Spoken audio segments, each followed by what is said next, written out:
Back to big TV digital exclusive. Karimnagar లో అఘోరి హల్చల్ చేసింది. బైపాస్ రోడ్ పైన ర్యాష్ డ్రైవింగ్ చేస్తోంది.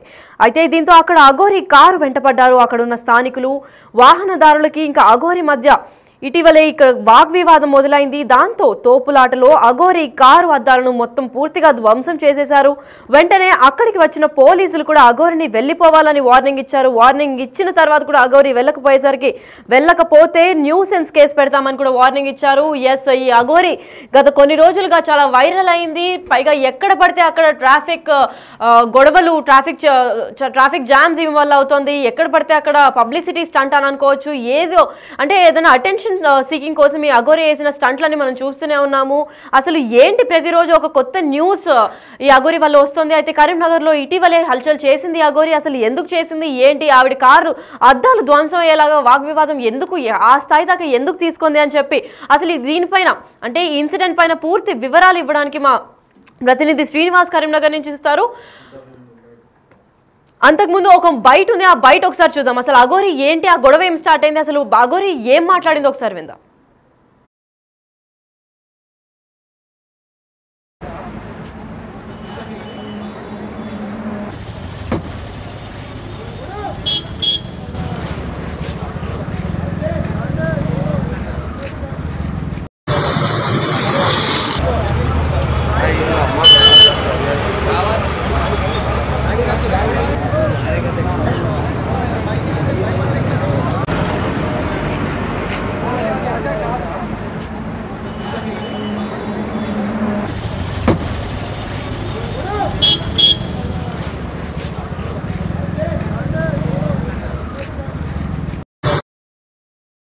ఇప్పుడు మీరు 3వ తారీఖు నాడు వెములవాడ కంపల్సరీ వెములవాడ లోపల ఉన్న దర్గాని కూల్చే వరకు ఎంతమంది అడ్డుకుంటారో రాజకీయ పరంగా కానీ ఇంకా పలుకుబడి ఎవరైతే ఉంటారో ఇంకా ముస్లింలు కానీ ఇంకా క్రిస్టియన్లు కానీ ఎవరు అడ్డుకున్నా కూడా దీన్ని ఆపే ప్రసక్తే లేదు.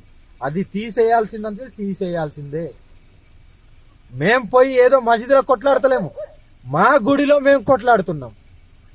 మా గుడి లోపల ఆ దరిద్రం ఎందుకు అనేదే నా ప్రశ్న. అదే ఇప్పుడు వెములవాడలో ఉంది కదా దర్గా, అది ఎందుకు వచ్చింది మీకు పర్టికులర్ తెలుసా? వెములవాడలో దర్గా ఉంది, అది పర్టికులర్ గా ఎందుకు వచ్చిందని మీకు తెలుసా? ఒకడు చనిపోయిన దాని గురించి నేను మాట్లాడను. ఇప్పుడు ఒక మనిషి చనిపోతే ఒక గోరి కడతారు, ఆ గోరి లోపల ఉండాల్సిన అవసరం ఏంది? పవిత్ర పుణ్యక్షేత్రము ఎలా అయితే మనం కాశీ అనుకుంటామో, శ్రీకాళహస్తి, రాజరాజేశ్వరాన్ని మన తెలంగాణలో అలా అనుకుంటాం. ఆ దరిద్రం మనకు అవసరమా? అదే ఇంతమంది హిందువులు ఉన్నారు కదా, ఎవ్వరు పోరాడలేదు. తండ్రి నువ్వు అన్నది మంచిగుంది, ఇంతమంది హిందువులు ఉన్నారుగా ఎందుకు ప్రశ్నిస్తలేరంటే, నీకు నీ తల్లి, తండ్రి, నీ ఉద్యోగం, నీకు భార్య, పిల్లలు ఇవన్నీ ఉన్నాయి పట్టింపులు. నాకేమీ లేదు, నాకు సర్వస్వం నా దైవం.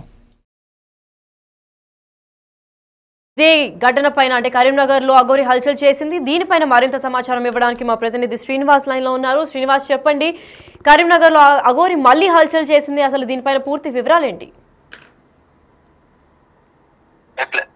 లక్ష్మి, నిన్న రాత్రి సమయం లోపల ఇటు అఘోరి కరీంనగర్ లోపల ప్రధాన రహదారి పైన హల్చల్ చేసిందని చెప్పుకోవచ్చు. అయితే నిన్న దాదాపుగా ఉదయం నుండి మొన్న కూడా ఇటు గత 2 రోజుల నుంచి కూడా కరీంనగర్ లోపలనే తిరుగుతున్నటువంటి అఘోరి నిన్న రాత్రి సమయం లోపల కరీంనగర్ నుంచి పెద్దపల్లి వెళ్లేటువంటి సమయం లోపల కొంతమంది ఆకతాయిలు ఆమెను వెంబడించడం కూడా జరిగింది. ఆ కార్లో డ్రైవింగ్ చేసుకుంటూ వెళ్తున్నటువంటి సమయం లోపల కొంతమంది వాహనం పైన వెళ్తూ కూడా కొంతమంది ఆకతాయిలు వెళ్తూ మొబైల్ లోపల ఇటు ఫోటోలు, వీడియోలు చిత్రీకరించేటువంటి పరిస్థితి చేస్తున్నటువంటి సమయం లోపల ఇటు అయితే నిన్న ఉదయం సమయం లోపల మానకొండూరు మండలం లోపల అయితే ఈ అఘోరి మాట్లాడుతూ వెములవాడ లోపల ఉన్నటువంటి ఏదైతే దర్గా ఉందో ఆ దర్గాను సనాతన ధర్మం కోసం నేను కొట్లాడుతున్నాను, ఆ దర్గాను తొలగించాలని చెప్పి గత రోజుల నుంచి కూడా ఇటు అఘోరి డిమాండ్ చేస్తుంది. అక్కడ దర్గా ఉండడం ఏంటి, పవిత్రమైనటువంటి రాజరాజేశ్వర స్వామి ఆలయం లోపల దర్గా ఎలా ఉంటుంది, ఖచ్చితంగా తొలగించాలని ఇటీవల వెములవాడకు వచ్చినప్పుడు కూడా తెలపడం కూడా జరిగింది. నిన్న ఉదయం పూట కూడా ఇదే మాటలు మాట్లాడడంతో రాత్రి వెళ్తున్నటువంటి సమయం లోపల ఇటు బైపాస్ రోడ్డు సమయం లోపల కారు ఫాస్ట్ గా వెళ్తున్నటువంటి సమయం లోపల కొంతమంది అఘోరి వెళ్తుందని చెప్పి గుర్తించి బండి పైన వెంబడించడం కూడా జరిగింది. వెళ్తూ ఇటు మొబైల్ లోపల వీడియోలు చిత్రీకరించడంతో అయితే నడి రోడ్డు పైనే కారు ఆపినటువంటి అఘోరి అక్కడ ఉన్నటువంటి యువకులతో వాగ్వాదానికి దిగింది. అయితే ఈ విషయాన్ని గమనిస్తున్నటువంటి పోలీసులు కూడా అక్కడికి పెద్ద ఎత్తున కూడా రావడం జరిగింది. ఆ అఘోరి అక్కడ ప్రత్యక్షం అవడంతో చాలా మంది కూడా అక్కడ గుమిగూడడం జరిగింది. ఈ నేపథ్యం లోపల అక్కడ ఉన్నటువంటి తర్వాత ఇటు అఘోరి పోలీసుల మధ్య కొద్దిసేపు అయితే వాగ్వాదం చోటు చేసుకున్నటువంటి పరిస్థితి కనబడుతుంది. తననే కావాల్సుకుని ఇటు యువకులు వెంబడించారు, తనను కించపరిచేలాగా మాట్లాడారని చెప్పి అఘోరి పోలీసులతో వాగ్వాదానికి దిగినటువంటి పరిస్థితి. అయితే ఘటనా స్థలానికి చేరుకున్నటువంటి పోలీసులు అయితే అక్కడి నుంచి అఘోరిని పెద్దపల్లి వైపు మీరు వెళ్ళిపోవాలి, లేదంటే మీ పైన న్యూసెన్స్ కేసు పెడతాము అని చెప్పడం జరిగింది. తను ఏమీ న్యూసెన్స్ చేయలేదు. తను తన సనాతన ధర్మం కోసం తను తిరుగుతున్నటువంటి సమయం లోపల కొంతమంది యువకులు తనను కావాల్సుకుని ర్యాష్ డ్రైవింగ్ చేస్తూ తన వెంబడించారు. తన మొబైల్ లోపల చిత్రీకరించేటువంటి ప్రయత్నం కూడా చేశారని చెప్పి పోలీసులతో కూడా కొద్దిసేపు ఆ వాహనాన్ని నడి రోడ్డు పైన ఆపి వాగ్వాదం దిగింది. అయితే పోలీసులు నచ్చజెప్పి ఆమెను పెద్దపల్లి వైపు పంపడంతో అయితే రాత్రిపూట ఎలాంటి సమస్య లేకుండా అయితే ఇటు పోలీసులు కృషి చేశారని చెప్పుకోవచ్చు. ఎందుకంటే చాలా సందర్భాల లోపల కూడా ఇటు పోలీసులతో వాగ్వాదానికి దిగింది, మొండిగా ప్రవర్తించింది. కానీ నిన్న పోలీసులు చెప్పగానే కేసు పెడతాము, మరొకసారి మీరు పోలీస్ స్టేషన్ తీసుకెళ్తామని చెప్పడంతో అయితే అఘోరి పెద్దపల్లి వైపుకు వెళ్ళినటువంటి పరిస్థితి కనబడుతుంది మనకు. Right, thank you so much for the information Srinivas. Yes, అయితే మనం బిగ్ టీవీ డిజిటల్ ఎక్స్క్లూజివ్లో చూస్తున్నాం. కరీంనగర్లో అఘోరి మళ్ళీ హల్చల్ చేస్తూ దొరికిపోయింది. అయితే బైపాస్ రోడ్లో ర్యాష్ డ్రైవింగ్ చేస్తోంది అఘోరి. దీంతో అఘోరి కారు వెంట పడ్డారు. అక్కడ ఉన్న స్థానికులంతా ఆ ర్యాష్ డ్రైవింగ్ని కొంచెం హేళన చేస్తూ మాట్లాడారు అని చెప్పి అఘోరి చెప్పుకొచ్చింది పోలీసులకి. అయితే ఇదే నేపథ్యంలో వాహనదారులకి ఇంకా అఘోరి మధ్య వాగ్వివాదం మొదలైంది. ఈ తోపులాటలో ఏకంగా అఘోరి కారు అద్దాలు ధ్వంసం చేసేశారు. వెంటనే అక్కడికి పోలీసులు చేరుకున్నారు. పోలీసులు చేరుకున్న తర్వాత అఘోరిని ఇప్పటికిప్పుడే వెళ్ళిపోవాలని కూడా వార్నింగ్ ఇచ్చారు. అయినా వెళ్ళిపోవట్లేదు అఘోరి. ఇంకా పోలీసులతో కూడా గొడవడానికి మళ్ళీ ట్రై చేస్తోంది. అయితే లేకపోతే మళ్ళీ న్యూసెన్స్ కేసు కూడా పెడతామని పై స్థాయిలో పోలీసులు కూడా వార్నింగ్ ఇచ్చారు. అయినా కానీ అఘోరి మాత్రం ఏమాత్రం వెనక్కి తగ్గలేదు. అక్కడ పెద్ద న్యూసెన్స్ క్రియేట్ చేసిందని చెప్పుకోవచ్చు. ఇది అఘోరి ప్రెస్ ఇంకా మీడియాకి ఎక్కడం ఫస్ట్ టైం కాదు. ఇలా చాలా ప్లేసెస్లో హల్చల్ చేసింది. ఇలా దర్గా కూల్చివేయాలి అని చెప్పుకుంటూ వచ్చింది. కొన్ని ఇన్సిడెంట్స్ని అఘోరిలో అంటే ఆడపిల్లలు ఉంటారు అంటారు, ఏదేదో మాట్లాడుతూ ఈ అఘోరి ఫేమస్ అవ్వడానికి ప్రయత్నిస్తోంది. అయితే ఇదే నేపథ్యంలో నిన్న కరీంనగర్లో కూడా అఘోరి హల్చల్ చేస్తూ మనం టీవీలో ఎక్స్క్లూజివ్గా చూడొచ్చు. అఘోరి కార్ అద్దాలు కూడా ధ్వంసం చేశారు. ఏంటి అని పోలీసులు విచారించిన తర్వాత లేదు, అది స్థానికులు వచ్చి నన్ను ఈ హేళన చేశారు, ఇంకా నా కార్ వెంట పడ్డారు, అందుకే వచ్చి నేను ఇక్కడ రచ్చ చేయాల్సి వచ్చింది అని చెప్పుకొచ్చింది. అయితే అది మాత్రం వాస్తవం కాదు. కాకపోతే ఇంకా ఈ అఘోరి ఎన్ని రచ్చలకి దారితీస్తుందో అయితే మనం చూడాలి.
ఇప్పుడు మీరు 3వ తారీఖు నాడు వెములవాడ కంపల్సరీ వెములవాడ లోపల ఉన్న దర్గాని కూల్చే వరకు ఎంతమంది అడ్డుకుంటారో రాజకీయ పరంగా కానీ ఇంకా పలుకుబడి ఎవరైతే ఉంటారో ఇంకా ముస్లింలు కానీ ఇంకా క్రిస్టియన్లు కానీ ఎవరు అడ్డుకున్నా కూడా దీన్ని ఆపే ప్రసక్తే లేదు.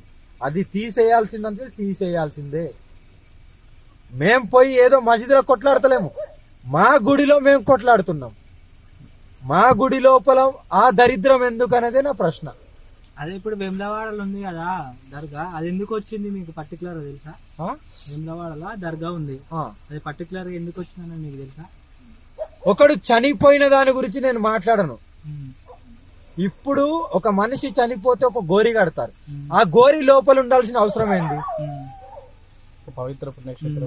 పవిత్ర పుణ్యక్షేత్రము ఎలా అయితే మనం కాశీ అనుకుంటామో, శ్రీకాళహస్తి, రాజరాజేశ్వరాన్ని మన తెలంగాణలో అలా అనుకుంటాం. ఆ దరిద్రం మనకు అవసరమా? అదే ఇంతమంది హిందువులు ఉన్నారు కదా, ఎవ్వరు పోరాడలేదు. తండ్రి నువ్వు అన్నది మంచిగుంది, ఇంతమంది హిందువులు ఉన్నారుగా ఎందుకు ప్రశ్నిస్తలేరంటే, నీకు నీ తల్లి తండ్రి, నీ ఉద్యోగం, నీకు భార్య పిల్లలు ఇవన్నీ ఉన్నాయి పట్టింపులు. నాకేమీ లేదు, నాకు సర్వస్వం నా దైవం.